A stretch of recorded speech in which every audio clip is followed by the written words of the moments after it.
நீங்கள் பார்த்துக் கொண்டிருப்பது நியூஸ் 21 செய்திகள். தமிழ்நாடு செய்திகளை உடனுக்குடன் தெரிந்து கொள்ள நியூஸ் 21 செய்திகளை பாருங்கள். உண்மை, உழைப்பு, உயர்வு. மேலச்சேரி ஸ்ரீ மத்தளேஸ்வரர் கோவிலில் மகா சிவராத்திரி. விழுப்புரம் மாவட்டம் மேலச்சேரி ஸ்ரீ பிரகன்நாயகி சமேதா ஸ்ரீ மத்தளேஸ்வரர் கோவிலில் பல்லவர்கள் காலக்குடைவரை கோவிலில் மகா சிவராத்திரி விழா நடைபெற்றது.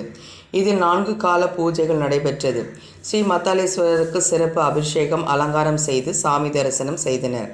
இரவு முழுவதும் வேத மந்திரங்கள், சிவபுராணங்கள் படிக்கப்பட்டன. பக்தர்கள் நீண்ட வரிசையில் நின்று சாமி தரிசனம் செய்தனர். பக்தர்களுக்கு அன்னதானம் வழங்கப்பட்டது.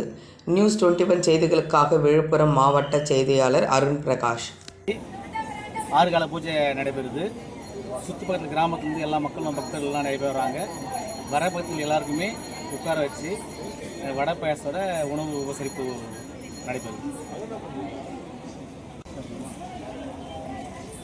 விழுப்புரம் மாவட்டம் மேல்மலையனூர் வட்டம் மேலச்சேரி கிராமத்தில் எழுந்துள்ள ஸ்ரீ பிரகன்நாயகி சமேத ஸ்ரீ மத்தளேஸ்வரர் ஆலயம் 1500 ஆண்டுகள் பழமை வாய்ந்த பல்லவர் கால குடரை கோயில். இந்த கோயில் பார்த்திங்கன்னா மிகவும் சிதலம் அடைஞ்சிருந்தது. 2018 நாங்கள் ஒரு குழு ஆரம்பித்து ஒரு வருஷத்தில் 2019 கும்பாபிஷேகம் பண்ணியிருக்கோம். 2019 தொடர்ந்து அன்னாபிஷேகம், தீப திருவிழா, சிவராத்திரி எல்லா திருவிழாவும் சிறப்பாக பண்ணிட்டுருக்கோம். சிவராத்திரிக்கு குறிப்பாக பார்த்திங்கன்னா 4 கால பூஜை நடைபெறுது. இரவு முழுவதும் பக்தர்களுக்கு அன்னதானம் வாங்குது. இந்த கோயில் மிக சிறப்பான கோயில். நன்றி.